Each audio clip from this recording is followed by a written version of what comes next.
Hello, friends. Hey, it's been a while, and I'm here just for 10 minutes. I'm timing myself because I put a little question about those that would like to study more yoga, like get back to the basics and dive in and define what yoga is, not only in general, but what it is for you personally. So, hopefully, that will continue to inspire you to apply yoga to your life. So, let's ask that question. What is yoga, anyways? After all these years, I still think there's a lot of misconception. People still think that yoga is a pose, and it's so much more. And those of you that have studied with me before know this, and that was probably a big aha when you actually um, studied in the beginning. I'm looking at because this time I've been on here 12 minutes. I've been on here 1 minute. But whatever. Facebook Live.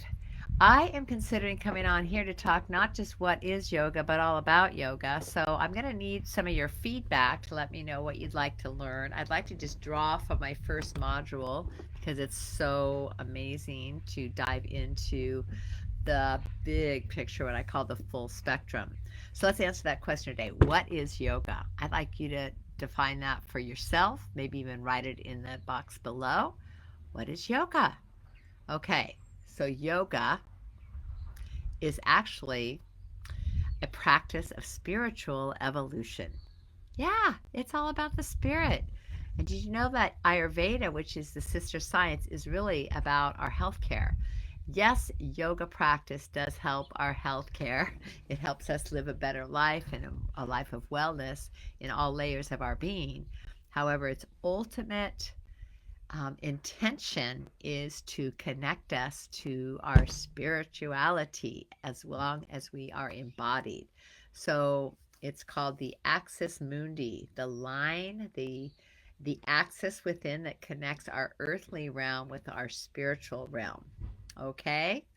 So if that word spirituality is common in your life, great. I'd like to hear how yoga is affecting your spiritual wellness. If that's something that you're not addressing in your life, it's an aspect of wellness that's important. So, especially in the second half of life or even the last third of your life, because that becomes more important than all the physicality of life. So let's look at the five koshas because yoga is this. It's about, we know the word it means, yuj, Y-U-J is what yoga is translated from, and it means to yoke, to bring together. In layman terms, the basic purpose of yoga is to help us as humans get it together. We're always trying to get it together, aren't we? But let's remember this yoga is a path. And because it's a path, it means that it's a continuation, it's not a destination. So throughout our lives, we have these wonderful tools of transformation that can help us to evolve over and over again. So we learn, we grow, we evolve. We learn, we apply, we evolve. And this continuation of learning can be sparked by understanding the full spectrum of yoga. So, first and foremost, we have our physical body. And yoga, hatha yoga, is what is so commonly known. That's why people think yoga is a pose. Hatha yoga is comprised of bringing ourselves into balance in a world of duality. So, hatha, the balance of the sun energy, the masculine energy, with ta, the energy of the moon, the feminine. So our yoga practice is all about coming into balance between the feminine and the masculine aspects of ourselves.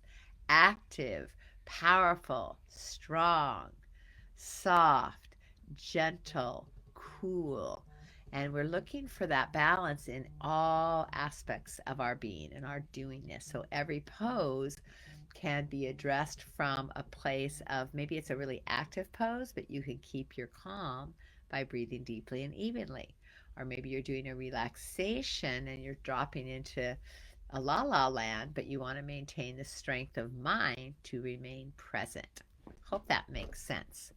So, hatha yoga, as we know it, is comprised of moving our body in ways that enhance and maintain the natural curvatures of our spine, help all of our joints work properly, keep us strong, flexible, and maintain our stamina and balance.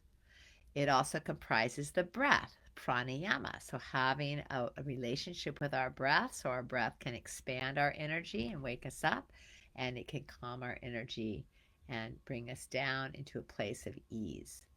The third aspect within the Hatha Yoga practice is called pratyahara, which is sense withdrawal. So it's really about bringing our attention inward and having this internal relationship of listening to the intelligence of our body, recognizing the power of the breath.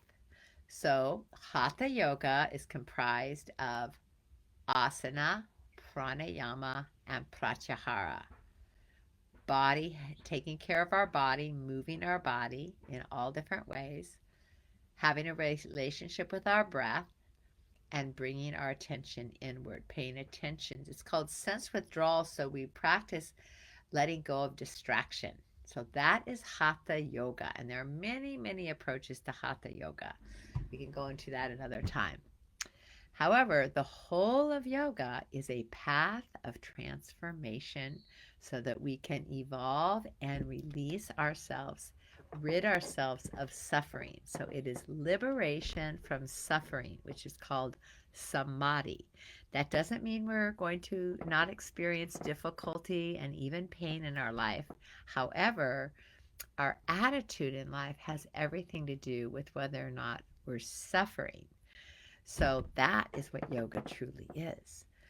On the path of yoga, we have the opportunity to take care of our physical body, be in relationship with our breath, be in right relationship with our psycho-emotional. That's the trickiest part, the mind and emotions, because that's truly what makes us human. And there's all kinds of different yoga paths to even look at. There's even a path of yoga called Rasa Yoga, the yoga of emotions. So we come to understand our emotional body. It's just feelings. And then the fourth layer is being in relationship with our beliefs, recognizing our beliefs and whether or not they're serving us in the life that we want to live. And beliefs come from the outside. When we're young, we learn about life from our family, our community, our world, and we formulate beliefs. And throughout our lifetime, those beliefs have the opportunity to transform to be more authentic to our own hearts. And the last and final aspect of self, or what's called layer or kosha, is the spiritual self. So being in right relationship with our spiritual understanding. What do I believe about my spirit? Do I have spiritual practices? So yoga is not a religion. A religion is a dogma that has certain guidelines, certain rules, certain ways of practicing. So everyone can find their own religion. Anything can be a religion. It's really about the practices that you undertake that feed your spirituality. So there you have it. Yoga is a path of transformation, bringing into balance all the aspects of ourself: physical, energetic, psycho-emotional, intellectual, and spiritual. That is yoga. So if you're interested in diving in more to all of that and learning all about the different systems of yoga that help to define, refine, and enhance all of those aspects of ourselves, which just makes life more joyful. That's what I find. Being a joyologist, this is why I prescribe myself to the life of yoga. Please put some response in the chat below and let me know where your interest lies and what yoga is to you. Have a wonderful day. I'll be back soon. Namaste.